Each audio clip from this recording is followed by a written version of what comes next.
స్వరాన్ని వెల్లడిపరచండి. నీ మాటలే ప్రభువా మేము వినుటకు సహాయం చేయి. మా అందరినీ కూడా నీ వాక్యముతో దర్శించి బలపరిచి మీరే మహిమ ఘనత ప్రభావాలు పొందమని వాక్య ధ్యానమంతా నీకు అప్పగిస్తూ యేసుక్రీస్తు నామాన్ని వేడుకొంచున్నాము తండ్రి, ఆమేన్. మత్తయి సువార్త 15వ అధ్యాయము 21వ వచనము నుండి 28వ వచనం వరకు కూడా మనము చదువుకుని ఉన్నాము. ఈ వాక్య భాగములో నుండి 28వ వచనాన్ని మనం చదువుకుని దేవుని వాక్యాన్ని మనము ప్రారంభం చేసుకుందాం.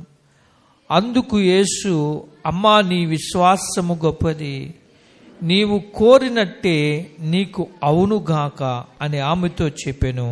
ఆ ఘడియలోనే ఆమె కుమార్తె స్వస్థత నొందెను. దేవుడిచ్చిన వాక్యము దీవించుగాక. ఈ దినాన్ని కనాను స్త్రీ గుణలక్షణాలను గూర్చి కొన్ని విషయాలు మీకు నేను తెలియచేయాలని ఆశపడతా ఉన్నాను. కనాను స్త్రీ గుణలక్షణాలు.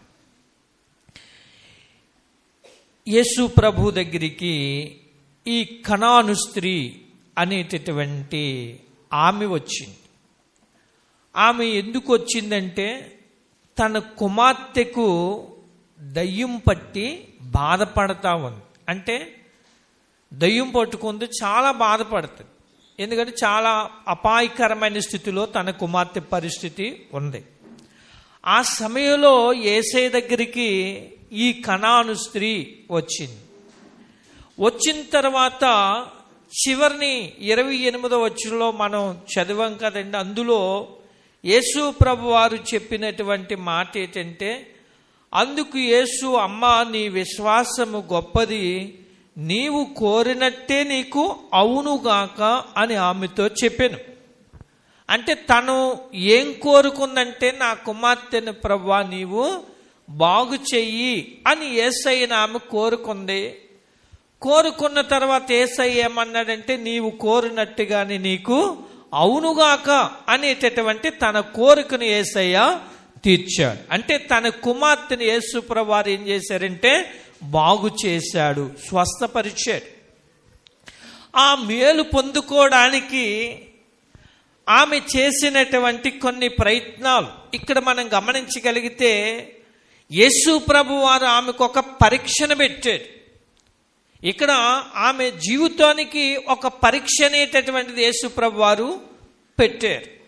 ఏంటి ఆ పరీక్ష అంటే, తన కోరిక తీర్చడానికి ఆమెలో 6 గుణలక్షణాలను యేసు ప్రభు వారు పరీక్షించారు. ఏదైనా దేవుడు మనకి చేయాలంటే మనలో కూడా వాటిని కూడా మనము ఉంటే ప్రభు ద్వారా మనం దేనినైనా సంపాదించుకోవడానికి ఆ గుణలక్షణాలు మనకు కూడా చాలా ఉపయోగపడతాయి అనేటటువంటి విషయాన్ని నేను మీకు జ్ఞాపకం చేస్తా ఉన్నాను. ఇక్కడ మనం 21వ వచనాన్ని చదువుకుని మనము ధ్యానం చేసుకుందాం. యేసు అక్కడి నుండి బయలుదేరి తూరు సీదోనుల ప్రాంతములకు వెళ్ళగా, ఇదిగో ఆ ప్రాంతముల నుండి కనాను స్త్రీ ఒకటి వచ్చి, ప్రభువా దావీదు కుమారుడా నన్ను కరుణింపుము, నా కుమార్తె దయ్యం పట్టి బాధపడుచున్నదని కేకలు వేసింది. ఇక్కడ మనం గమనించవలసిన విషయం ఏంటంటే, యేసు ప్రభు వారు ఇక్కడ తూరు సీదోను అనేటటువంటి ఆ ప్రాంతాలు, ఊరుల పేర్లు, ఆ పట్టణాల పేర్లు అక్కడ మనకి కనబడతా ఉన్నాయి. ఈ తూరు సీదోను అనేటటువంటి ప్రాంతాలు ఎవరి ప్రాంతాలటంటే అన్యులైన కనానీయులు నివసించేటటువంటి ప్రాంతాలట. అంటే అక్కడ అందరూ కూడా ఎవరు ఉంటారంటే దేవుడుని ఎరిగినటువంటి ప్రజలు ఆ 2 పట్టణాల్లో, ఆ 2 ప్రాంతాల్లో కూడా నివసించేవారు. తూరు సీదోను అనేటటువంటి ఈ ప్రాంతాల్లో ఎవరు నివసిస్తారటంటే అన్యులైన కనానీయులు నివసించు ప్రాంతం. వాస్తవానికి ఈ స్త్రీని గురించి మనం గమనించగలిగితే, ఈ స్త్రీ ఏ పరిస్థితి అంటే కనాను స్త్రీ కాబట్టి ఈమె అన్యురాలు, అనగా ప్రభు అంటే ఎరిగినటువంటి, దేవుణ్ణి ఎరిగినటువంటి స్త్రీ. అంటే ఆమెకు దేవుడి గురించి తెలియదు. ఆ దేవుడి గురించి తెలియనటువంటి ఆ స్త్రీకి, తన కుటుంబానికి కూడా ఒక తీరనటువంటి బాధ, లేకపోతే ఒక కష్టము తన కుమార్తెకు వచ్చింది. ఆ కష్టాన్ని బట్టి, ఆ యొక్క పరిస్థితిని బట్టి ఏం చేయగలిగిందంటే, తను చాలా ప్రయత్నాలు చేసే ఉండొచ్చు. ఎందుకంటే యేసు ప్రభు దగ్గరికి డైరెక్ట్గా ఎవరో కూడా రాలేరు. ఉదాహరణకి ఏ వ్యక్తికైనా ఒక బలహీనత వచ్చిందనుకోండి, ఆ బలహీనత కలిగిన సమయంలో మనం ఏం చేస్తామంటే, మనం చేయగలిగినటువంటి ప్రయత్నాలన్నీ కూడా మనం చేస్తాం. అది మానవ ధర్మం. అది ఎందుకంటే ఎక్కడ ఉన్న బలహీనతకు ఎక్కడికి వెళ్తే నయమవుతుందో మనం తెలుసుకుని, మనం చేయగలిగినటువంటి ప్రయత్నాలన్నీ కూడా మనం ఏం చేస్తామంటే చేస్తాం. చేసిన తరువాత దేవుడు మహాకృపను బట్టి, ఒకవేళ మనమే చేసిన ప్రయత్నాలు సఫలమైతే దేవునికి స్తోత్రం. సఫలం కాలేదనుకోండి, మనం ఏమంటామంటే, ఏమండి మేము చేయగలిగినన్ని ప్రయత్నాలు మేము ఈ వ్యక్తి విషయంలో చేసేసాం, ఒకవేళ ఇక మా చేతుల్లో ఏమీ కూడా లేదండి, ఇక వైద్యుల చేతుల్లో కూడా ఏమీ కూడా లేదండి, ఒకవేళ ఏదైనా చేస్తే ఏది చేసినా ఇక దేవుని యొక్క చిత్తమేనండి, ఏం చేసినా దేవుడి చిత్తమని ఎప్పుడు పెడతామంటే, మన ప్రయత్నాలన్నీ కూడా అయిపోయిన తర్వాత దేవుడి పాదాల మీద దేవుడి చిత్తానికి మనం అప్పగిస్తాం. అలాగ అప్పగించిన తర్వాత అప్పుడు ఎవరి దగ్గరికి వస్తామంటే, మనం ప్రభువు దగ్గరికి మనం వస్తాం. ప్రభువా, ఏదైనా ఇక నువ్వే చేయగలవు నాయనా, ఒకవేళ నీ చిత్తమైతే దీన్ని చెయ్యి, లేకపోతే ఇక మేమేమి చేయలేం, ఏం చేసినా నీ ఇష్టమైన ఆయన అని దేవుడి మీద భారాన్ని మోపుతాం. అలాగే ఈ స్త్రీ గురించి మనం ఆలోచన చేయగలిగితే, సహజంగా ఈమె ప్రభు అంటే ఎరిగింది కాబట్టి, అన్యురాలు కాబట్టి, ఈమె ఎన్ని చెయ్యాలో అన్ని కూడా చేసేసే ఉన్నది, కానీ ఎక్కడా కూడా తనకి ఫలితము దొరకలేదు. అప్పుడు ఎవరి ద్వారానో మొత్తానికి ఏం తెలుసుకుందంటే, యేసు ప్రభు వారు దగ్గరికి వెళ్తే, యేసు ప్రభు దగ్గరికి వెళ్తే నేను మేలు పొందుకోగలననేటటువంటి ఆలోచన అనేటటువంటిది ఈ స్త్రీకి కలిగింది. యేసు ప్రభు కూడా సమయానికి ఏం చేయగలిగాడంటే, చూడండి, యేసు అక్కడి నుండి బయలుదేరి తూరు సీదోనుల ప్రాంతములకు వెళ్ళగా, ఈయన కూడా ఎక్కడికి వచ్చాడు, సమయానికి ఏం చేశాడంటే, ఆ తూరు సీదోనులు అనేటటువంటి ఈ కనాను స్త్రీ ఉండేటటువంటి ప్రాంతానికి యేసయ్య వచ్చాడు. అసలు రావడానికి ఉద్దేశం ఏంటంటే, ఆ అమ్మాయిని కూడా యేసు ప్రభువారు రక్షించాలి, ఆ అమ్మాయిని కూడా యేసు ప్రభువారు కాపాడాలి అన్నటువంటి ఉద్దేశంతోనే యేసు ప్రభువారు ఆ తూరు సీదోనుల ప్రాంతానికైనా రావడం జరిగింది. ఆ సమయానికి ఆయన వచ్చిన తర్వాత ఈ స్త్రీ ఏం చేయగలిగిందంటే, ఈ అన్యురాలైనటువంటి ఈ స్త్రీ కూడా ఏం చేయగలిగిందంటే, యేసు ప్రభు దగ్గరికి వెళ్ళడం అనేటటువంటిది జరిగింది. కనుక ఈ స్త్రీని గురించి మనం జ్ఞాపకం చేసుకున్నట్లయితే, ప్రభు అంటే తెలియనటువంటి స్త్రీ, తర్వాత ఏంటంటే తూరు సీదోనులు అనేటటువంటి ఈ ప్రాంతంలో ఎవరుంటారంటే, దేవుడంటే తెలియనటువంటి కనానీయులు నివసించేటటువంటి ప్రాంతాలు. ఆ ప్రాంతానికి యేసయ్య వచ్చాడు. ఆ ప్రాంతానికి యేసయ్య వచ్చినప్పుడు ఈ కనాను స్త్రీ ఏం చేసిందంటే, తనకున్నటువంటి కుమార్తె విషయంలో ఉన్న కష్టాన్ని బట్టి ఎవరి దగ్గరికి వచ్చిందంటే, ప్రభువు దగ్గరికి వచ్చింది. ఇందులో 6 గుణలక్షణాలు మరి మీకు ఈరోజు సాధ్యమైతే చెప్పాలని నేను ఆశపడతా ఉన్నాను. మొదటి లక్షణం ఏంటి అనే విషయాన్ని మనం గమనించగలిగితే, మనం చదివినటువంటి 15వ అధ్యాయము 22వ వచనములో మనకు కనబడుతుంది, ఇదిగో ఆ ప్రాంతముల నుండి కనాను స్త్రీ ఒకటి వచ్చే అనేటటువంటి మాట. యేసు ప్రభు కనాను స్త్రీ కోరికను తీర్చడానికి గల మొదటి లక్షణం ఏంటంటే, ఆమె ఎవరి దగ్గరకు వచ్చిందంటే, ప్రభు పాద సన్నిధికి ఆమె వచ్చింది. దేవుని యొక్క పాద సన్నిధికి ఆమె రావడం జరిగింది. మొట్టమొదటి మనము ఏదైనా మేలు పొందుకోవాలంటే, ఎవరి దగ్గరికి మనం రావాలంటే, జీవము కలిగిన దేవుని యొక్క పాద సన్నిధికి మనం ఖచ్చితంగా రావాలి. ఏ మేలు పొందుకోవాలన్నా, దేవుని పాద సన్నిధికి మనం రావాలి. ఈ కనాను స్త్రీ యేసు ప్రభు ద్వారా మేలు పొందుకోవడానికి తను చేసినటువంటి మొదటి లక్షణం ఏంటంటే యేసయ్య పాదముల దగ్గరికి ఆ స్త్రీ వచ్చింది. అందుకనే యేసు ప్రభు వారు మత్తయి సువార్త 11వ అధ్యాయము 28వ వచనంలో ఒక మంచి మాట ఆయన మాట్లాడతాడు. చదువుతారా? ప్రయాసపడి భారం మోసుకొనుచున్న సమస్త జనులారా నా యొద్దకు రండి. ఒక్క నిమిషం. యేసు ప్రభు ఏమంటున్నాడండి? దేవునికి స్తోత్రం చెప్తారా అందరూ? హల్లెలూయా. 2 చేతులు దేవునికి చాపి దేవునికి స్తోత్రం. హల్లెలూయా. ఇక్కడ యేసు ప్రభు ఏం చెప్తున్నాడు? ఆయన చదవండి ఒకసారి మరలా.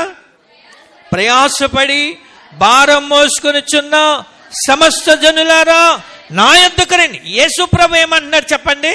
ప్రయాసపడి భారం మోసుకొనుచున్న సమస్త జనులారా నా దగ్గరికి రండి. అంటే ప్రతి ఒక్కరిని కూడా ఎక్కడికి రమ్మని పిలుస్తున్నాడు? ఆయన యొక్క పాద సన్నిధానానికి రమ్మని ఆయన పిలుస్తున్నాడు. ఈ కనాను స్త్రీ ఎవరి దగ్గరికి వచ్చింది మేలు పొందుకోవడానికంటే యేసు క్రీస్తు ప్రభు పాదాల దగ్గరికి ఆమె రావడం జరిగింది. ఇక రెండవది మనం గమనించగలిగితే ఒకసారి యోహాను సువార్త 6వ అధ్యాయము 37వ వచనాన్ని కూడా చదువుతారా?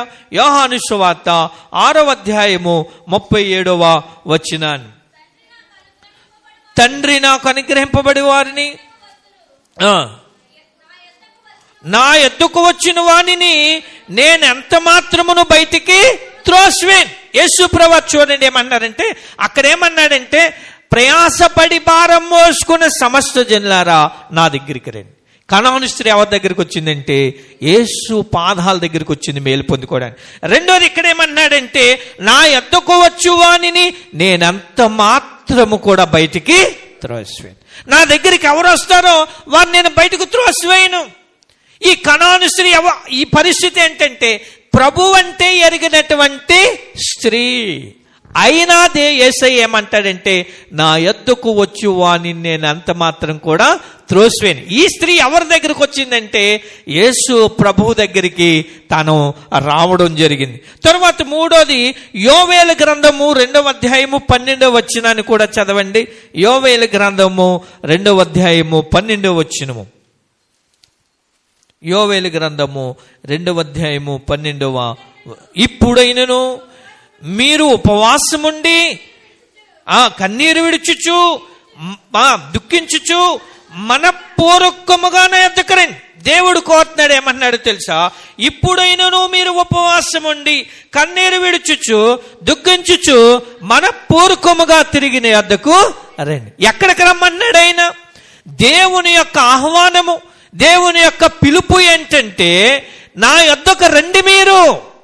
ఇక్కడ యోవేలు గ్రంథములో 1వ అధ్యాయం అంతా చదివితే పరిస్థితి అంతా ఏమైపోయిందంటే యోధా దేశములో ఇశ్రాయేలు దేశములో ఉన్నటువంటి అంతా కూడా పాడైపోయిన తర్వాత దేవుడు అంటాడు, అయ్యా మీ పట్టణాలు పాడైపోయాయి, మీ పంటలు పాడైపోయాయి, మీ పశువులు పాడైపోయాయి, మీ పరిస్థితులన్నీ పాడైపోయినాయి, అయినా పర్వాలేదు, ఇప్పుడైనా మీరు ఏం చేయగలగాలి తెలుసా? నా యొద్దకు మీరు రండి. దేవునికి స్తోత్రం. అంటే అంతా పాడైపోయిన తర్వాత కనాను స్త్రీ కుమార్తె పరిస్థితి మారిపోయిన తర్వాత ఎవరి దగ్గరికి వచ్చిందంటే యేసు పాదముల దగ్గరికి ఆమె రాగలిగింది. దేవునికి స్తోత్రం కలిగి. ఈరోజు మనం కూడా గమనించవలసిన విషయం ఏంటంటే యేసయ్య అంటాడు ప్రయాసపడి భారం మోసుకొనుచున్న సమస్త జనులారా నా దగ్గరికి రండి, నేను మీకు విశ్రాంతి కలిగి చేస్తాను. తర్వాత నా యొద్దకు వచ్చు వానిని నేను అంత మాత్రం కూడా బయటికి త్రోసివేను. ఎప్పుడు కూడా నేను బయటికి త్రోసివేను. తర్వాత మూడోది అంటారు తెలిసే అంతా పాడైపోయింది. యోవేలు గ్రంథంలో ఇశ్రాయేలు దేశము యొక్క ప్రజల పరిస్థితి, పంటల పరిస్థితి, భూమి పరిస్థితి, పశువుల పరిస్థితి అంతా పాడైపోయింది. అక్కడ కూడా యేసయ్య అంటాడు కదా, ఇదిగో ఇప్పుడైనను తిరిగి నా యొద్దకు మీరు రండి. అంతా పాడైపోయే కన్నా రండియ్యా, నేను బాగు చేస్తానంటాడు. అంతా పాడైపోయే కన్నా మొత్తం చేయి జారిపోయింది, పరిస్థితి అంతా కూడా చేయి జారిపోయింది, అయినా పర్వాలేదు. ఇప్పుడు కూడా ఏం చేయాలి తెలుసా? నా దగ్గరికి రండి, నా దగ్గరికి వస్తే చాలు. ఈ కనాను స్త్రీ అదే పని చేసింది. ఏంటంటే దేవుని పాదముల దగ్గరికి వచ్చింది. దేవునికి స్తోత్రం కలిగిన గాక. హల్లెలూయా. అందుకని సింహపు పిల్లలు లేమగలవై ఆకలిగొనును యెహోవాను ఆశ్రయించు వానికి ఏ మేలు కూడా కొదవేడ దేవుని సన్నిధికి, దేవుని యొక్క పాదముల దగ్గరికి మన పరిస్థితులన్నీ మారిపోయాక కూడా మనం ఆయన దగ్గరకు వస్తే ఏం చేయగలడో తెలుసా? మన పరిస్థితిని ఆయన బాగు చేయగల దేవుడు.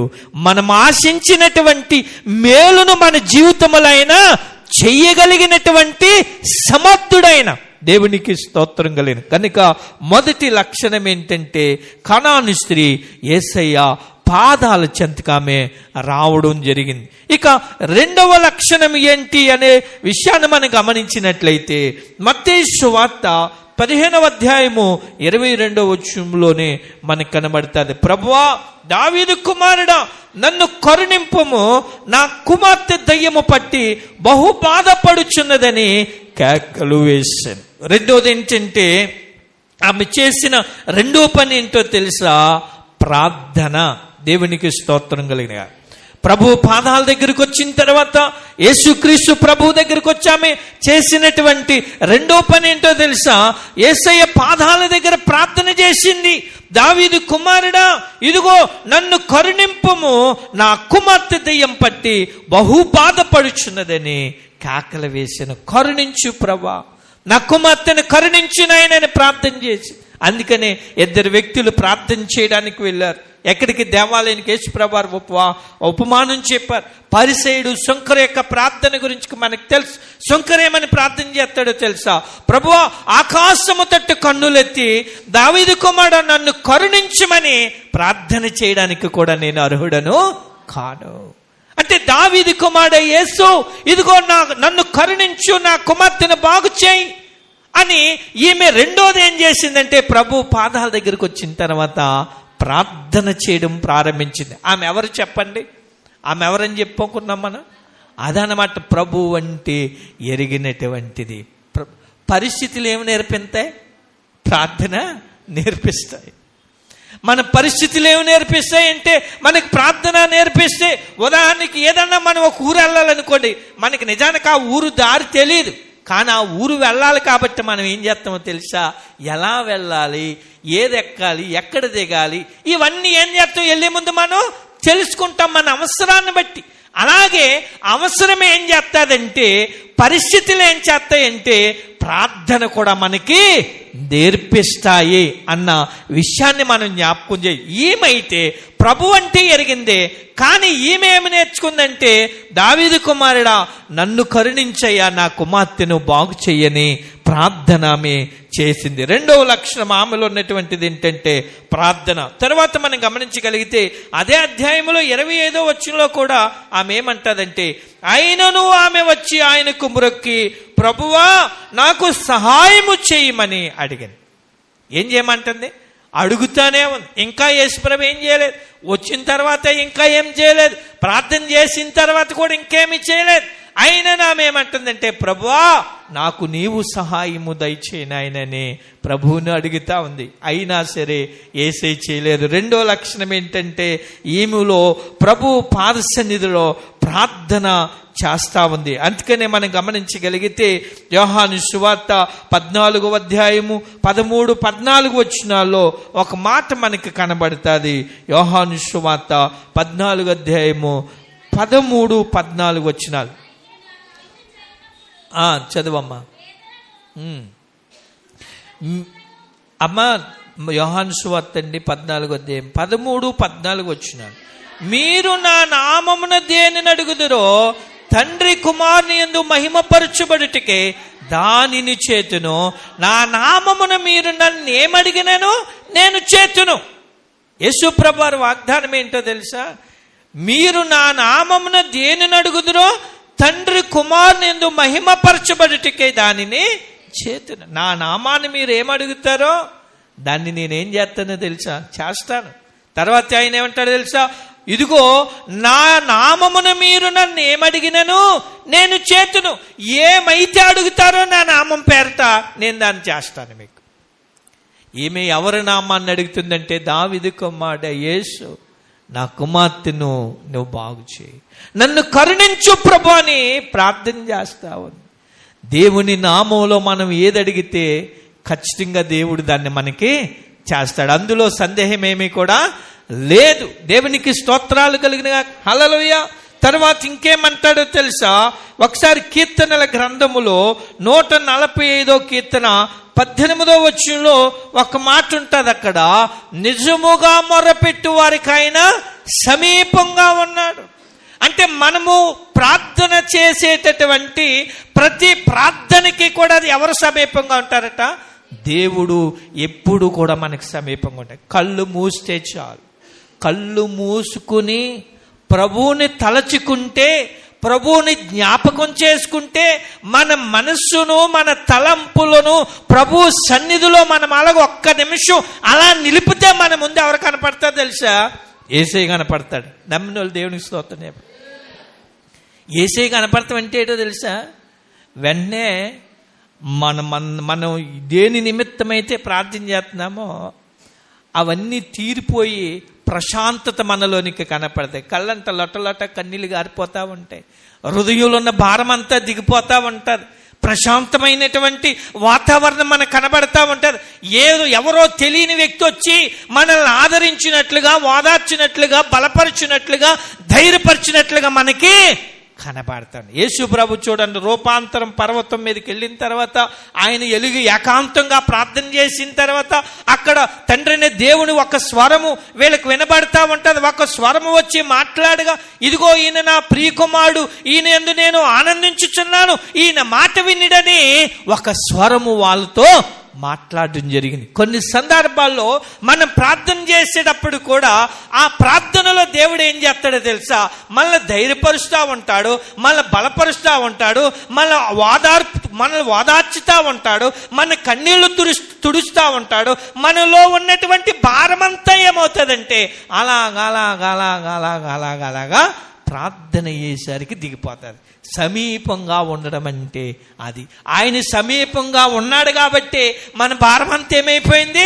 మెల్లగా దేవుడు తొలగించేసి మనం నిజంగా ప్రార్థన చేస్తే ప్రభు మనకి సమీపంగా ఉంటాడు. మన ప్రార్థనకు ఆమేన్ అని దేవుడి సెలవిచ్చి వెంటనే ప్రతిఫలాన్ని దేవుడు మనకి అనుగ్రహిస్తాడు. దేవునికి స్తోత్రం కలిగిన తర్వాత ఇంకొక మాట మనం జ్ఞాపకం చేసుకోగలిగితే, యెషయా గ్రంథములో 38వ అధ్యాయము 5వ వచనంలో కూడా దేవుడు యెషయాను గురించి ఒక మాట అంటాడు. అక్కడ చాలా మంచి మాట. యెషయా గ్రంథము 38వ అధ్యాయము 5వ వచనం, నీవు తిరిగి హిజ్కియా యొద్దకు పోయి అతని తిట్లనము, నీ పితరుడైన దావీదునకు దేవుడైన యెహోవా నీకు సెలవిచ్చినదేమనగా, నీవు కన్నీళ్లు విడిచుట చూచితిని, నీ ప్రార్థన నేను అంగీకరించాను. చూసారు దేవుడు ఏమన్నాడు? హిజ్కియా, నీవు కన్నీళ్లు కార్చడం నేను చూశాను, నీ కన్నీరు నేను చూచానయ్యా, నేను నీ ప్రార్థన అంగీకరించాను. దేవునికి స్తోత్రం. మన దేవుడు మనం ప్రార్థన చేస్తే, మన దేవుడు పాదాల దగ్గర మనం కన్నీరు కార్చితే ఎవరు స్పందించారో తెలుసా? ఈ లోకంలో ఎవరి దగ్గర ఏడ్చినా మనల్ని స్పందించకపోవచ్చు, కానీ యేసు ప్రభు సన్నిధిలో కానీ ఏడ్చామనుకోండి, వెంటనే దేవుడు స్పందించి మన ముందే ఉంటాడు. నమ్మిన వాళ్ళు దేవునికి స్తోత్రం చెప్పాలి. ఎక్కడ మనం ఎవరి దగ్గరికి వెళ్ళి మనం కష్టం చెప్పుకుని ఏడ్చినా ఒకవేళ వాళ్ళ హృదయం మారొచ్చు, మారకపోవచ్చేమో తెలియదు, కానీ నాకు ఎవరన్నా సహాయం చేయొచ్చో చేయరేమో నాకు తెలియదు, కానీ దేవుడు పాదాల దగ్గరికి వచ్చి కన్నీరు కాచితే ఎవరు స్పందించారో తెలిసి అన్నే యేసయ్య స్పందించాడు. నమ్మిన వాళ్ళు దేవునికి స్తోత్రం చెప్పు. హిజ్కియాతో అంటాడు, హిజ్కియా, నీ కన్నీరు నేను చూచానయ్యా, నీ ప్రార్థన నేను అంగీకరించాను. ఎంత మంచి దేవుడండి. అందుకనే దేవుడి దగ్గర నుండి ఏదన్నా మేలు పొందుకోవాలంటే మనం ఏం చేయాలి తెలుసా? ఒకటి, దేవుడు పాదాల దగ్గరికి రావాలి. 2, ఆయన సన్నిధిలో మనం ప్రార్థన చేయాలి. దేవునికి స్తోత్రం. ఈ స్త్రీ అదే పని చేసింది. తను మేలు పొందుకోవడానికి, తన కుమార్తె మేలు పొందుకోవడానికి, తన కుటుంబంలో మేలు పొందుకోవడానికి 1 యేసయ్య దగ్గరకు వచ్చింది, 2 యేసు పాదాల దగ్గర ఆమె కన్నీరు విడుస్తూ ప్రార్థన చేసింది. దేవునికి స్తోత్రం కలిగిన ఈరోజు మన జీవితంలో కూడా ఏదైనా మేలు పొందుకోవాలంటే దేవుని పాదాలు పట్టుకోవాలి, ప్రభు పాదాల దగ్గరికి వచ్చి. రెండోది మనం ఏం చేయాలి తెలుసా? దేవుని సన్నిధిలో మనం ప్రార్థన చెయ్యాలి. అలా చేసినట్లయితే ఏ మేలైనా దేవుడు మనకు సహాయం చేస్తాడు. మరొక విషయాన్ని దయతో మత్తయి సువార్త 3:15 అధ్యాయమే 23వ వచనాన్ని మనం చదువుకుందాం. అందుకు ఆయన ఆమెతో ఒక మాట అయినను చెప్పలేదు. అప్పుడు ఆయన శిష్యులు వచ్చి, ఈమె మన వెంబడి వచ్చి కేకలు వేయుచున్నది గనుక ఈమెను పంపివేయమని ఆయనను వేడుకొన్నాడు. ఇక్కడ 2 లక్షణాలు మనకు కనబడతాయి. యేసు ప్రభు తన పరీక్షిస్తా ఉన్నాడు. ప్రభు దగ్గరకు వచ్చింది, అయినా స్పందించలేదు. ప్రార్థన చేస్తుంది, అయినా స్పందించలేదు. అప్పుడు శిష్యులు అంటారు, ఏమంటున్నారంటే శిష్యులు, అందుకు ఆయన ఆమెతో ఒక్క మాట అయినను చెప్పలేదు. ఏం మాట్లాడలేదు. ఎంతలాగా బాధపడుతున్నా యేసయ్య మాత్రం ఆమె కూడా మాట్లాడడం లేదు. మాట్లాడకపోతే శిష్యులు ఏమన్నారంటే, ఈమె మన వెంబడ వచ్చి కేకలు వేయుచున్నది గనుక ఈమెను పంపివేయమని ఆయనను వేడుకొని. అయ్యా యేసయ్య, ఈమె మనతోనే వస్తుంది బాబు, ఈమె గోలాడుతా వస్తుంది, ఏదోటి చేసి ఈమెను పంపించే అంటుంటే యేసయ్య ఒక మాట కూడా బదులు సమాధానం చెప్పడం లేదు. తర్వాత మనం గమనించగలిగితే యేసయ్య స్పందించకపోయినా, ప్రభు దగ్గరికి వెళ్ళినా ప్రభువేమో ఆమెను పట్టించుకోలేదు. తన ప్రార్థన ఆయన ఏమీ అంగీకరించలేదు. ఇంకా తనని ఏ విధంగా కూడా ఆయన తనపైన కనికరపడడం లేదు. అయినా సరే ఈమె ఏం చేస్తుందంటే యేసయ్యను వెంబడించడం ఆమె మానలేదు, వెంబడిస్తూ ఉంది. ఆయన పట్టించుకోలేదు. అయినా సరే ఈ మాత్రమే ఎవరిని వెంబడిస్తుందంటే ప్రభువును వెంబడిస్తూ ఉంది. అంటే యేసుక్రీస్తు ప్రభు పట్టించుకోకపోయినా సరే ఎవరిని వదిలిపెడతలేదేమే, యేసయ్యను వదలడం లేదు, యేసయ్యను వెంబడించడము మానలేదు. మూడోది ఏంటంటే, ఈమె ఎవరిని వెంబడించిందంటే యేసును వెంబడించినటువంటి స్త్రీ. అన్యురాలైన ఎవరిని వెంబడించిందంటే ఈమె యేసయ్యను వెంబడించింది. ఎందుకు? యేసు ప్రభు ద్వారా మేలు పొందుకోవడానికి. మూడోది ఈమె ఎవరిని వెంబడించిందంటే యేసయ్యను వెంబడించింది. ఈ రోజున మనం కూడా ఎవరిని వెంబడించాలంటే, ప్రభు ద్వారా మేలు పొందుకోవాలంటే యేసయ్యను మనము వెంబడించాలి. అందుకనే ఒక పాట ఉంటుంది, దేవా వెంబడించి తిని నీ నామమున అనేటటువంటి పాట. 16వ ఆ పాట అనుకుంటాను ఒకసారి, దేవా వెంబడించి తిని అనేటటువంటి పాట ఒకసారి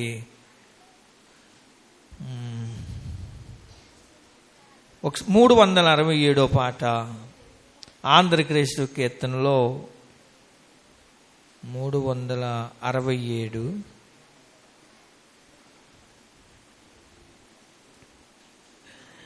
దేవా వెంబడించి తిని నామమును జీవితేశ్వరణ జీవితాశ.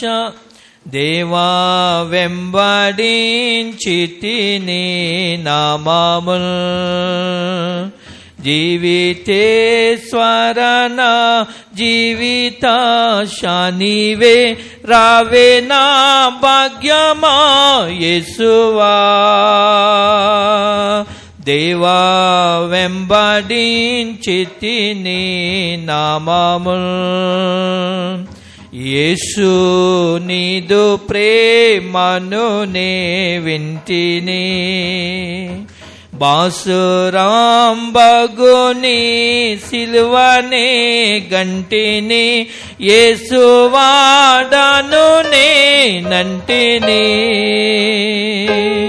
దేవా వెంబడించి తిని నామమును.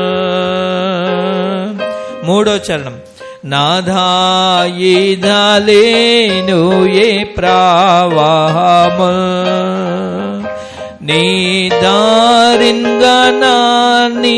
కెరటలా దాటిచే నావికారమ్మునన్ బ్రోవుము. దేవా వెంబడించి తిని నామమును. దేవునికి స్తోత్రాలు కలిగిన.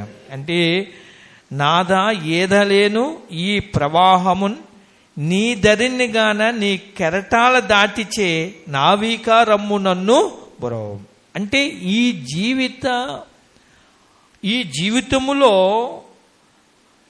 ఏదలేను ఈ ప్రవాహమున్, అంటే జీవితములో అయ్యేటటువంటి సమస్యలన్నిటినీ కూడా మనం ఏం చేయలేమట, ఏదలేమట. మనం నడిపించబడాలి, వాటన్నిటినీ దాటించబడాలంటే మనల్ని ఎవరు నడిపించాలట? యేసు క్రీస్తు ప్రభువారు నావికుడిగా ఉండి మనల్ని నడిపించాలి. అందుకే నేనేమంటాడంటే, దేవా వెంబడించి నీ నామమున్ జీవితేశ్వర, నా జీవితాశ నీవే.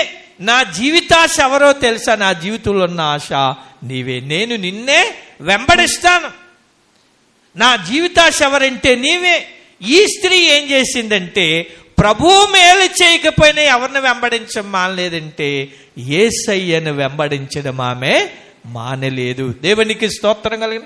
ఏ రోజున మన జీవితంలో కూడా ఎవరిని వెంబడించాలి మనం అంటే యేసయ్యనే వెంబడించాలి, యేసయ్యనే వెంబడించాలి. అందుకని మనం గమనించగలిగితే ఒకసారి ఆ మార్కు సువార్త 10వ అధ్యాయము 21, 22 వచనాలు చదివితే అక్కడ ఒక మాట మనకి కనబడుతుంది. యేసు అతని వైపు చూచి అతన్ని ప్రేమించి, నీకు ఒకటి కొదువుగానున్నది, నీ వెళ్ళి నీకు కలిగినవన్నీ అమ్మి బీదలకిమ్ము, పరలోకమందు నీకు ధనము కలుగును, నీ వచ్చి నన్ను వెంబడించుమని చెప్పాను. అతడు మిగులు ఆస్తి గలవాడు గనుక ఆ మాటకు ముఖము చిన్నబుచ్చుకుని దుఃఖముతో వెళ్ళిపోయాను. ఒక కుమారుడు, ఒక యవనస్తుడు ప్రభు దగ్గరికి వచ్చాడు. నాయన, నిత్య జీవానికి నేను వారసుని అవ్వాలంటే, నిత్య జీవములో నేను ప్రవేశించాలంటే ఏం చెయ్యాలి అని యేసయ్యని అడిగాడు. అడిగితే యేసు ప్రభు వారు ఇచ్చిన సందేశం ఏంటంటే, అబ్బాయి మొత్తం ఇదిగో ఆజ్ఞలన్నిటిని కూడా నువ్వేం చేయగలగాలి, ఆజ్ఞలన్నిటిని అనుసరించు అని యేసయ్య చెప్పారు. మీకు అది అర్థం అవ్వాలంటే 15 నుండి చదివితే అర్థమవుతుంది.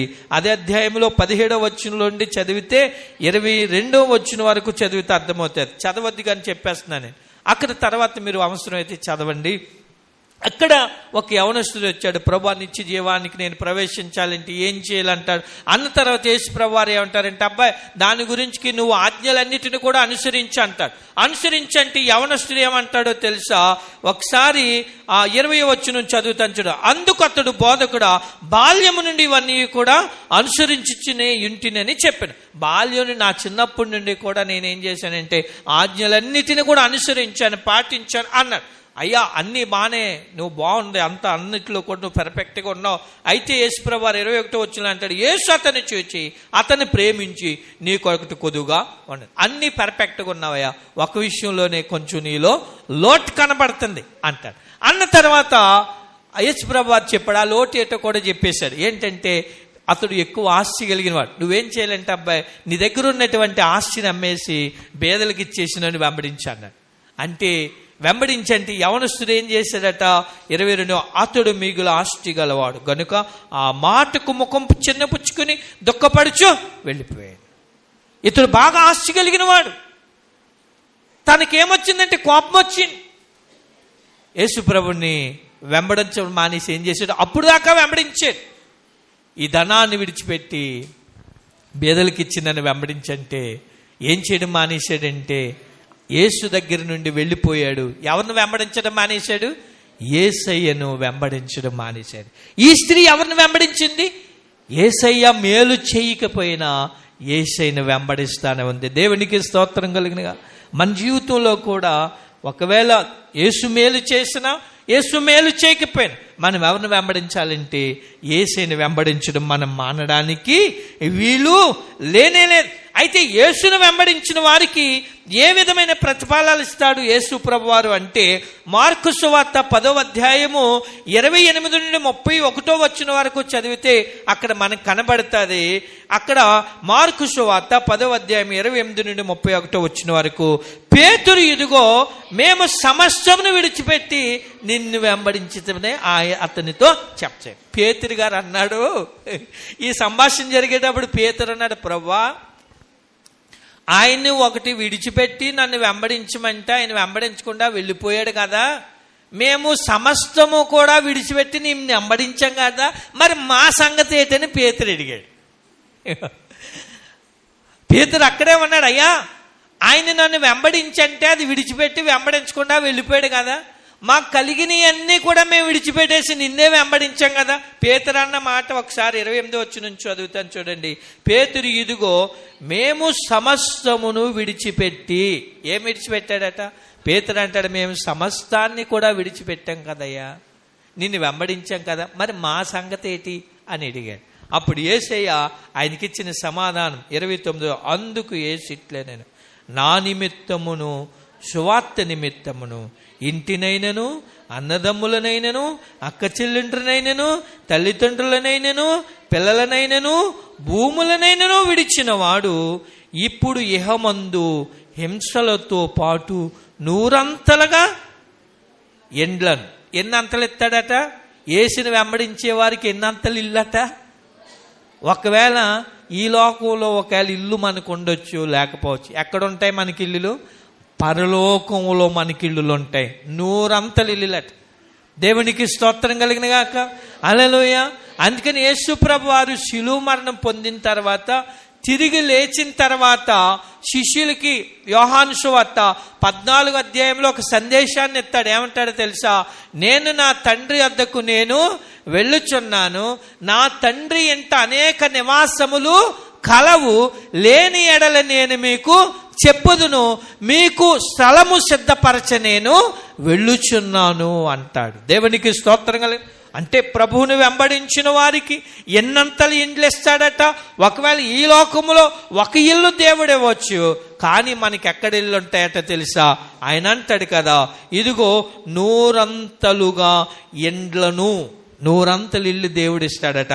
తర్వాత ఇంకా కింద అన్నదమ్ములను, అంటే ఎక్కడ మనం అన్నదమ్ములు ఒకవేళ ఏదైనా సందర్భములో మనకు దూరం అయితే ఎంతమంది అన్నదమ్ములను ఇస్తాడట ఆయన? అక్కడ 100 అన్నదమ్ముల్ని దేవుడు ఇస్తాడట. తర్వాత ఇంకా కింద ఆయన ఏమంటాడంటే అక్క చెల్లెండ్రను, అక్కలను చెల్లులను కూడా ప్రభువు మనకు అనుగ్రహిస్తాడట. 100 తర్వాత పిల్లలను, తల్లులను, పిల్లలను, భూములను రాబో లోకమందు నిత్య జీవమును పొందునని మీతో నిశ్చయముగా చెప్తున్నాను. దేవునికి స్తోత్రం. అంటే యేసుని వెంబడించే వారికి ఇచ్చేటటువంటి ప్రతిఫలాలు ఒకవేళ ఈ లోకంలో కొన్ని ఇవ్వచ్చు, ఈ లోకంలో లేకపోయినా మనకి ఏ లోకంలో ఉంటాయట? పరలోకములో 100 అన్నిటినీ కూడా యేసే మనకి ఇస్తాడట. దేవునికి స్తోత్రం. అందుకనే పౌలు ఏమంటాడో తెలుసా? సమస్తాన్ని నేను ఎలాగ ఎంచుకున్నానంటే పెంటగా ఎంచుకున్నాను, సమస్తాన్ని పెంటగా ఎంచుకున్నాను. ఎందుకని? అన్నీ కూడా ఎవరి దగ్గర ఉన్నాయి? 100 ఫలము తండ్రి దగ్గర అతడు ఆశించాడు. దేవునికి స్తోత్రం కలిగిన. హల్లెలూయా, హల్లెలూయా. గనుక ఈ స్త్రీ ఎవరిని వెంబడించిందంటే యేసయ్యను వెంబడించింది. మూడోది ఏంటంటే యేసయ్యను వెంబడించిన వారికి ఇహలోకములోనే కాదు పరలోకములోనే కాదు ఎన్నంతల ప్రతిఫలాలు అనుగ్రహిస్తాడటంటే 100 ప్రతిఫలాన్ని ప్రభు మనకిస్తాడు. ఒకవేళ ఈ లోకంలో తక్కువ ఉండొచ్చు, కానీ మనకి ఎక్కడ ఫలం ఉంటుందంటే పరలోకములో 100 ప్రతిఫలాన్ని అనుగ్రహిస్తాడు. కనుక యేసు ప్రభు ద్వారా ఈ కనాను స్త్రీ మేలు పొందుకోవడానికి 3వ లక్షణం ఏం చేసిందంటే యేసయ్యను ఆమె వెంబడించింది. ఇక 4వది ఏంటి అనే విషయాన్ని మనం గమనించగలిగితే అది మత్తయి సువార్త 15వ అధ్యాయము దయతో 23వ వచనాన్ని మనం చదివితే మనకు అర్థమవుతుంది. చదవమ్మా. అందుకు ఆయన ఆమెతో ఒక్క మాట అయినను చెప్పలేదు. ఒక్క నిమిషం. ఈమె ఇప్పటికి 3 లక్షణాలు అవే. ఏం పొందుకోవడానికి? ప్రభు ద్వారా తన మేలు పొందుకోవడానికి. 1 యేసయ్య పాదాల దగ్గరికి వచ్చింది, 2 ప్రభు పాదాల దగ్గర ప్రార్థించింది, 3వది ఈమె ఏం చేసిందంటే యేసయ్యను వెంబడించింది, 4వది ఏంటంటే యేసు ప్రభు ఆమెతో ఒక్క మాట కూడా మాట్లాడలేదు. అసలు యేసు ప్రభు స్పందించలేదు. అయినా సరే ఇక్కడ మనం 25వ వచనం చదివాను చూసారు. అయినను ఆమె వచ్చి ఆయనకు మొక్కనమాట. అంటే యేసయ్య పాదాల దగ్గరకు వచ్చిన ఆయన స్పందించలేదు, యేసయ్య పాదాల దగ్గర ప్రార్థించిన ఆయన స్పందించలేదు, యేసయ్యను ఆమె వెంబడించినా స్పందించలేదు. తర్వాత ఒక్క మాట కూడా ఆయన మాట్లాడలేదట. 4వ లక్షణం ఏంటో తెలుసా? యేసు ప్రభుని మీద చిరాకు పడకుండా తను అనుకున్నది సాధించుకునేంత వరకు కూడా, నాలుగోది ఏంటంటే ఓర్పుతో ప్రభు పాదాల దగ్గర ఆమె కనిపెడతా ఉంది. దేవునికి స్తోత్రాలు. ఏమి సంపాదించుకోవడానికన్నా మనకేం కావాలో తెలుసండి, ఎక్కడైనా సరే ఏదైనా సంపాదించాలంటే ఓర్పు అనేది చాలా అవసరం. ఓర్పు అనేది చాలా అవసరం. ఒకవేళ ఈ లోకంలో ఏది సంపాదించుకోవాలన్నా, దేవుడి దగ్గర ఏది సంపాదించుకోవాలన్నా మనకేం కావాలో తెలుసా? ఓర్పు చాలా అవసరం. ప్రతి విషయంలో కూడా ఓర్పు కావాలి. ఆమెకు అన్నీ కూడా వ్యతిరేకంగా ప్రభు ఆమెకి ఎదురయ్యే పరిస్థితి ఏంటో తెలుసా? అంతా వ్యతిరేకంగానే కనపడతా ఉంది. కానీ వ్యతిరేకంగా కనపడుతున్నా ఎంతగా ఆమె బాధపడుతున్న యేసు ప్రభు ఆమెతో ఒక మాట అయినా మాట్లాడలేదట. అయినా సరే ఈమె ఏం చేస్తుందంటే దేవుడి దగ్గర ఓర్పుతో కనిపెడతా ఉంది. దేవునికి స్తోత్రం కలిగిన హల్లెలూయా, హల్లెలూయా, హల్లెలూయా. గనుక మనం గమనించగలిగినట్లయితే ఓర్పు అనేటటువంటిది మనకి చాలా అవసరం. అందుకనే భక్తుడైన దావీదు కీర్తనల గ్రంథములో 40వ కీర్తనలో ఒక మాట అంటాడు. ఆయన 40వ కీర్తనలో ఒక మాట, కీర్తనల గ్రంథములో 40వ కీర్తనలో మొదటి వచ్చును, యెహోవా కొరకు నేను సహనముతో కనిపెట్టుకొంటిని. ఏంటట? సహనము. ఎవరి కొరకట? దేవుని కొరకు. అంటే ఓర్పు. ఒక అధికారి దగ్గర నుండి మనం ఏదైనా సంపాదించుకోవాలంటే మనకేం కావాలి? ఓర్పు కావాలి. ఒక నాయకుని దగ్గర నుండి ఏదైనా మనం సంపాదించుకోవాలంటే ఏం కావాలంటే ఓర్పు కావాలి. ఒక ఉద్యోగంలో ఉన్నత స్థితికి మనం వెళ్ళాలంటే మనకేం కావాలంటే ఓర్పు కావాలి. కష్టపడి డబ్బు సంపాదించాలంటే అందులో మనకేం కావాలంటే ఓర్పు కావాలి. చూడండి, మనం పనులకు వెళ్తా ఉంటాం చూసారా, ఒకవేళ కోతకు కానీ, ఒకవేళ ఊడుపుకి కానీ, లేకపోతే ఏదైనా పొలం పనికి వెళ్ళేటప్పుడు సమయం టైం 12:30కి 1 గంటకి మనకి ఆ రైతు విడిచిపెడతాడు. మనం 10 మంది వెళ్ళారనుకోండి, 10 మందిలో అందరికీ కూడా ఒకలాగా ఉంటారు. కొంతమంది ఏం చేస్తారో తెలుసా? టైం అయిపోయిందండి, మమ్మల్ని ఇంకా పంపించలేదు, వెళ్ళిపోతాం మేము అంటారు. కొంతమంది ఏమంటారో తెలుసా? మాట్లాడకుండా మౌనంగా ఉంటారు. ఆ రైతు అంటాడు, ఎంతో లేదు కదా గట్టు, ఈ కొంచెమే కదా, ఈ కొంచెం కోసేసి వెళ్ళిపోండి అయ్యా అన్నాడు అనుకోండి. మేము కొయ్యమండి అని ఒక ఆయన వెళ్ళిపోదు. ఒక ఆయన ఏం చేస్తాడు? ఒకరు ఏం చేస్తారో తెలుసా? జాయిగా ఓర్చుకుని అక్కడ దాకా కోసేస్తాడు. ఈ ఓర్చుకుని కోసేసిన తర్వాత ఈ రైతు గట్టు మీద నుంచి చూస్తాడు. ఎవడు ఓర్చుకోలేకపోతున్నాడో, ఎవడు ఓర్పుతో పనిచేస్తున్నాడో చూసి ఏం చేస్తాడో తెలుసా? చూసిన తర్వాత ఓర్పుతో పనిచేసిన వాడిని గురించి అంటాడు. మరుసటి రోజు తన పొలంలో ఏదన్నా పని పెట్టుకోవాలనుకున్నప్పుడు ఆయన ఏం చేస్తాడో తెలుసా? ఆ రోజు ఓర్చుకోకుండా ఎవరైతే మాట్లాడతాడో చూసారా, బాబురే నువ్వు పనిలో పెట్టినప్పుడు ఏం చేయాలి తెలుసా? ఆడిని మాత్రం తీసుకురాకరా బాబు, కానీ ఫలానా వాడిని మాత్రం నువ్వు తీసుకురా అంటాడు పనికి.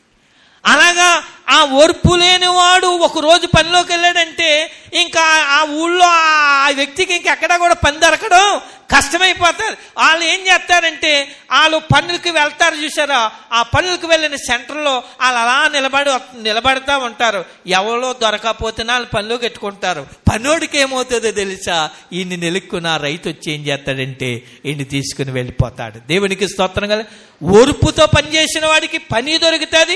రెండోది, ఆ యజమాని ఏం చేస్తాడో తెలుసా? తన పొలంలో కష్టపడి ఓర్పుతో పనిచేసిన వాడిని ఏం చేస్తాడంటే వాడు పని చేసుకుని వెళ్ళిపోయేటప్పుడు అందరికంటే ఒక 10 రూపాయలు, ఒక 20 రూపాయలు, ఒక 50 రూపాయలు పక్కకు పిలిచి, ఒరే నువ్వు కష్టపడి పని చేసావురా బాబు, ఈ 100 రూపాయలు నువ్వు పట్టుకెళ్ళిపోరా, లేకపోతే కుంచుడు ధాన్యం నువ్వు పట్టుకెళ్ళిపోరా, ఈ తౌడు మినువులు నువ్వు పట్టుకెళ్ళిపోరా అని ఏదో రకంగా అభిమానంగా తన కష్టార్జితాన్ని మొట్ట చెప్తాడు. దేవునికి స్తోత్రం కలిగిన అలే. మన జీవితంలో కూడా ప్రభువు దగ్గర కూడా ఏదైనా మనం పొందుకోవాలంటే ఓర్పు అనేది కూడా యేసే మనల్ని పరీక్షిస్తాడన్న విషయాన్ని మనం జ్ఞాపకం చేయాలి. ప్రభువు చేసే వరకు మనం ఎలా ఉండాలంటే దేవుడి దగ్గర ఓర్పు కలిగి మనం కనిపెట్టుకోవాలి. అందుకని మార్త మరియలు మనం చూడండి, యేసు ప్రభు వాళ్ళ ఇంటికి వెళ్ళిన తర్వాత అక్కడ జరిగిన సంగతి ఏంటంటే, మరియము ప్రభు పాదాల దగ్గర కూర్చుని మాటలు వింటా ఉంటే మార్త ఏమంటుందో తెలుసా? ఎక్కువ పనులు ఎట్టేసుకుని యేసు ప్రభుతో అంటారు, ప్రభా నా గురించి అసలు నీకు చింత లేదా అంటే మార్తలో ఉన్నటువంటి మనస్తత్వం ఏంటంటే ఓర్పు లేనటువంటి మనస్తత్వం. మరియలో ఉన్నది ఏంటంటే అన్న అలాగంటున్నా, తన సొంత అక్క అలాగంటున్నా సరే మరి ఏం చేస్తుందంటే ఏమీ మాట్లాడకుండా ఎవరు మాటలంటాదే ఓర్పు కలిగి యేసయ్య మాటలామే వింటా ఉంటుంది. దేవునికి స్తోత్రం కలిగిన అలాగే మన జీవితంలో కూడా యేసుక్రీస్తు ప్రభువు ద్వారా మనం మేలు పొందుకోవాలంటే నాలుగోది ఏంటంటే ప్రభువు చేసేంత వరకు కూడా మనము ఓర్పు కలిగి ఓపిక కలిగి ఆయన ఎదుట మనం నిలబడితే ఖచ్చితంగా దేవుడు ఏం చేస్తాడంటే మన జీవితంలో మేలును చేస్తాడు. దేవునికి స్తోత్రం కలిగిన 4 విషయాలు మనం చెప్పుకున్నాం. 1, ఆమె ప్రభు పాదాల దగ్గరికి రావడం జరిగింది. 2, ఆమె ప్రార్థన చేసింది. 3 ఏంటంటే ఆమె యేసయ్యను వెంబడించింది. 4 ఏంటంటే యేసు ప్రభు దగ్గర ఓర్పు కలిగి ఓపిక కలిగి ఉంది. దేవునికి స్తోత్రం కలిగిన హల్లెలూయా హల్లెలూయా. ఇక 5 ఏంటంటే మనం గమనించగలిగితే 5వ విషయం ఏంటంటే మనం చదివినటువంటి మత్తయి సువార్త 15వ అధ్యాయము 25-26 వచనాలు మనం చదువుకుందాం. అయినను ఆమె వచ్చి ఆయనకు మ్రొక్కి ప్రభువా నాకు సహాయము చేయమని అడిగారు. చాలండి. ఇక్కడ ఆయనకు మ్రొక్కి అనేటటువంటి మాట ఉంది చూసారా. మ్రొక్కడం అనేటటువంటి మాటకి అర్థం ఏంటంటే ఆరాధించడం. ఎవరిని ఆరాధించడం? యేసయ్యను ఆరాధించు. ఇంకా మేలు ఆమెకైతే యేసయ్య చేయలేదు, పరీక్షిస్తా ఉన్నాడు. దేవుడి దగ్గరికి వచ్చింది, ప్రార్థన చేసింది, వెంబడించింది, ఓర్పు కలిగి ఉంది. అయినా సరే ఇంకా మేలు జరగలేదు. అయినా సరే ఈమె ఏం చేస్తుందో తెలుసా?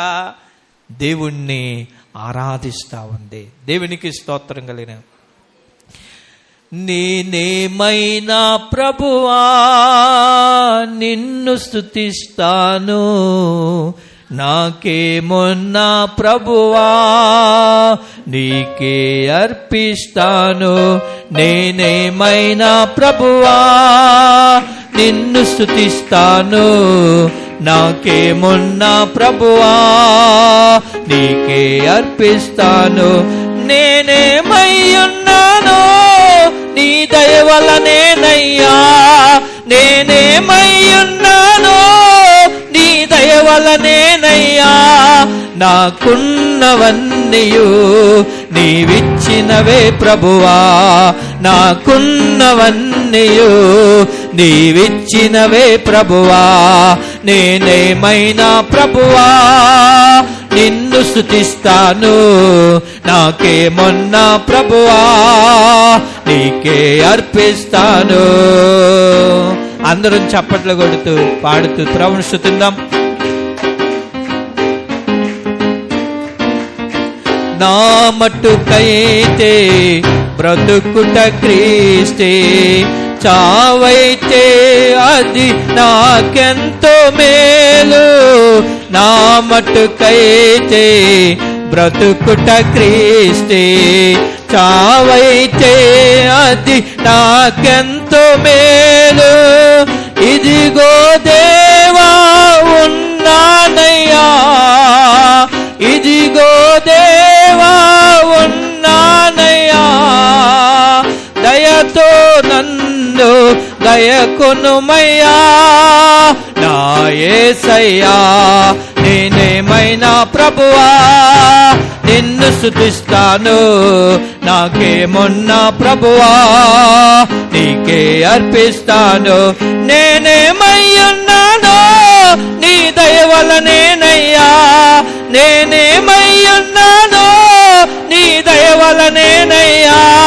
నాకున్నవన్నీయు నీవిచ్చినవే ప్రభువా, నాకున్నవన్నీయు నీవిచ్చినవే ప్రభువా. నేనేమైనా ప్రభువా నిన్ను స్తుతిస్తాను, నాకేమొన్నా ప్రభువా నీకే అర్పిస్తాను. సర్వము పోయిన శరీరం కుళ్ళిన నాన్నవారే వెలివేసిన, సర్వము పోయిన శరీరం కుళ్ళిన నాన్నవారే వెలివేసిన,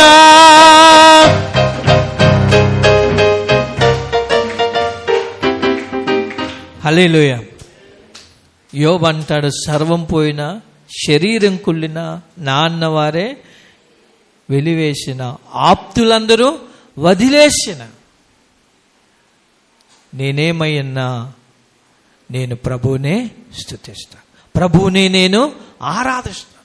ఈ కనాను స్త్రీ జీవితంలో మేలు జరగకపోయినా ఎవరిని ఆరాధిస్తుందంటే యేసయ్యను ఆరాధిస్తుంది. దేవునికి స్తోత్రం కలిగిన. హల్లెలూయా, హల్లెలూయా. నేను సందర్భాన్ని బట్టి ఒక్క మాట చెప్తాను. ఒక చిన్న పని చేసేవాడిని. నేను చిన్న పని చేసేటప్పుడు దేవుణ్ణి ఆరాధించడానికి కొన్ని ఇబ్బందులు ఎదురయ్యాయి. దేవుని కొరకు వాటిని వదులుకున్నాను. ఈరోజు ప్రతి ఆదివారం కూడా ఎక్కడ ఉండేలా చేశాడు దేవుడు? దేవుని సన్నిధిలో ఉండేలా చేశాడు. దేవునికి స్తోత్రం కలిగిన. మనం దేవుణ్ణి ఆరాధిస్తే కష్టములో, నష్టములో, ఇబ్బందులో, మేలు కలగకపోయినా ప్రభువునే మనం ఆరాధిస్తే దేవుడు ఏం చేస్తాడో తెలుసా? మేలు చేయకుండా ఆయన ఉండలేడు. మేలు చేయక నీవు ఉండలేవయ్యా, ఆరాధించక నేను ఉండలేనయ్యా. దేవుడు ఏం చేయకుండా ఉండలేడటండి? ఆయన్ని ఆరాధిస్తే మనం మేలు చేయకుండా ఆయన ఉండడు. దేవుణ్ణి ఆరాధించే వారికి ఆయన మేలు ఖచ్చితంగా చేస్తాడు. అందుకనే యెహోవా సింహపు పిల్లలు లేమగలవే ఆకలిగొనెను, యెహోవాను ఆశ్రయించి వారికి ఏ మేలు కూడా కొదవండి. దేవుడు మేలు చేయకుండా ఉండడం అంటే అసాధ్యం. అది మనం ఆశించిన ఏ మేలైనా సరే ఖచ్చితంగా దేవుడు చేస్తాడు. దేవునికి అంటే కొంత సమయం పట్టొచ్చు, కొంచెం ఆలస్యం అవ్వచ్చు, కొంచెం లేట్ అవ్వచ్చు, కానీ దేవుడు మాత్రం మేలు చేయకుండా ఉండలేదు. ఆయన చేసే వరకు మనం ఏం చేయాలి తెలుసా? ఆయన ఆరాధిస్తానే ఉండాలి. ఈ కనాను స్త్రీ ఏం చేసిందంటే 5వది యేసయ్యను ఆరాధించింది. దేవునికి స్తోత్రం కలిగిన. ఈరోజు మన జీవితంలో కూడా కష్టమైన, నష్టమైన ఏదైనా సరే మనం ఏం చేయగలగాలి తెలుసా? దేవుణ్ణి ఆరాధిస్తానే ఉండాలి. ఆరాధించినప్పుడు మన జీవితంలో ఆయన మేలు చేస్తాడు. దేవునికి స్తోత్రం.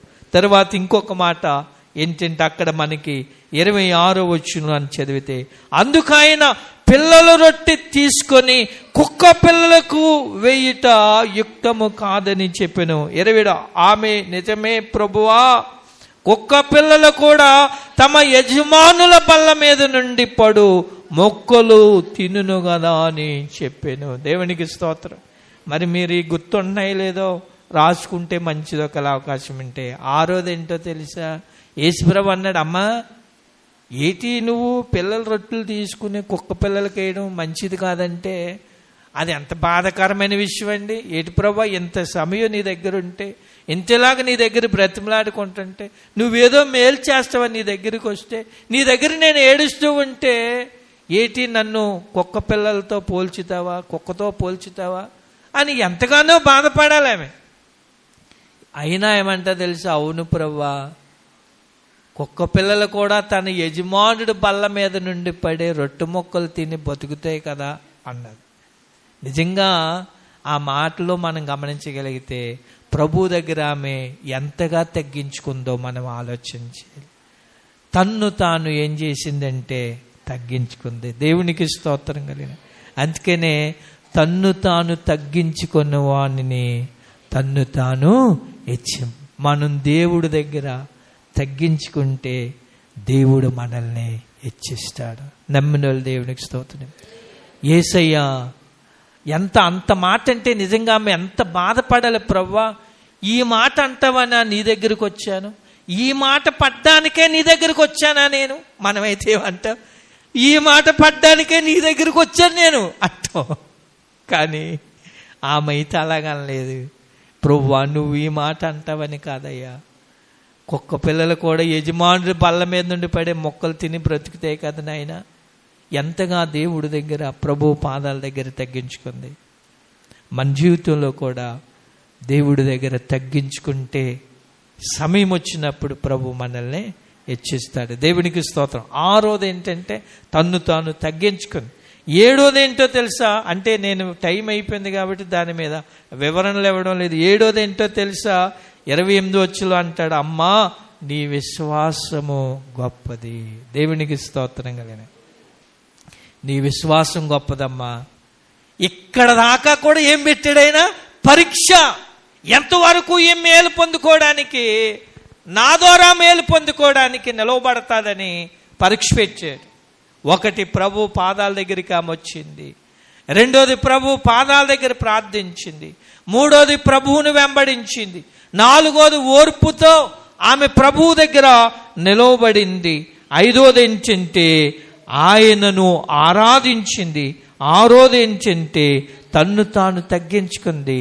ఏడోది ఏంటంటే ఆమె ఎలాంటి స్త్రీ అంటే గొప్ప విశ్వాసం. అమ్మా నీ విశ్వాసం గొప్పదమ్మా. ఈమె ఎవరని చెప్పుకున్నాం? అన్యురాలు. అన్యురాల్లో 7 అద్భుతమైనటువంటి లక్షణాలు ఏంటంటే ప్రభు దగ్గరికి వచ్చింది, ప్రభు దగ్గర ప్రార్థించింది, ప్రభువును వెంబడించింది, ప్రభువు దగ్గర ఓర్పుతో కనిపెట్టింది, ప్రభువును ఆరాధించింది, తన్ను తాను తగ్గించుకుంది, ప్రభు పట్ల గొప్ప విశ్వాసం కలిగి ఉంది. అప్పుడు చేశాడు యేసయ్య మేలు. 28వ వచనంలో ఆయన అంటాడు కదా, నీవు కోరునట్టి నీ కవునుగాకని ఆమెతో చెప్పాను. దేవునికి స్తోత్రం. ఆమె కోరుకుని యేసయ్య అప్పుడు తీర్చాడు. దేవునికి స్తోత్రం కదా. ఏ రోజు మన జీవితంలో కూడా యేసయ్య ఏదైనా మేలు ప్రభు ద్వారా మనం పొందుకోవాలంటే ఈ 7 గుణ లక్షణాలు కూడా మనలో ఉండాలి. ఒకటి, యేసయ్య పాదాల దగ్గరికి మనం రావాలి. రెండోది, ప్రభు సన్నిధిలో మనం ప్రార్థన చేయాలి. మూడోది, మనం ప్రభువుని వెంబడించాలి. నాలుగోది, ప్రభు పాదాల దగ్గర మనం ఓర్పుతో ఉండాలి. ఐదోది, ప్రభువును మనం ఆరాధించాలి. ఆరోది, ప్రభు దగ్గర మనం తగ్గించుకోవాలి. ప్రభు పట్ల గొప్ప విశ్వాసం కలిగి ఉండాలి. అలా ఉంటే మనం కోరినట్టుగా మన జీవితంలో ప్రభు మేలు చేస్తాడు. ఆ గుణ లక్షణాలు మనకు అనుగ్రహించి ప్రభు మన జీవితాలకి, మన కుటుంబాలకి కావలసిన మేలుతో ప్రభు మన హృదయాల్ని తృప్తిపరచాలని కోరుకుంటూ ఈ నా మాటలు ముగిస్తున్నాను. దేవుడి కొద్ది మాటలు దీవించి ఆశీర్వదించుగాక. ఆమెన్. మేలు చేయక నీవు ఉండలేవయ్యా, ఆరాధించక నేను ఉండలేనయ్యా. మేలు చేయక నీవు ఉండలేవయ్యా, ఆరాధించక నేను ఉండలేనయ్యా. యేసయ్యా యేసయ్యా యేసయ్యా యేసయ్యా యేసయ్యా యేసయ్యా యేసయ్యా యేసయ్యా. ప్రార్థన చేసుకుందాం. తలలు వచ్చుకొని, మహోన్నతుడా, మహాగణుడా, గొప్ప దేవా, నీకు వందనాలు. కనాను స్త్రీ యొక్క జీవితములో మేలు పొందుకోవడానికి 7 మంచి గుణ లక్షణాలను గురించి ఈరోజు మేము నేర్చుకోవడానికి కృప చూపినందుకు వందనాలు. మా జీవితంలో కూడా నీ మేలులు మేము పొందుకోవడానికి ఆ 7 గుణ లక్షణాలు మీరు మాకు అనుగ్రహించి ఆ గుణ లక్షణాలు కలిగి మేము జీవించడానికి, నీ మేలు పొందుకునేటకు నీ కృప మా అందరికీ దయచేయమని. విత్తబడిన వాక్యం మంచి నేలను పడిన విత్తనంగా మీరు నాటి 30దంతలు 60దంతలు 100అంతలుగా వాక్యానుసారముగా మేము ఫలించుటకు సహాయము చేయమని యేసుక్రీస్తు వారి నామం పేరిట అడిగి వేడుకొంచున్నాము తండ్రి. ఆమేన్.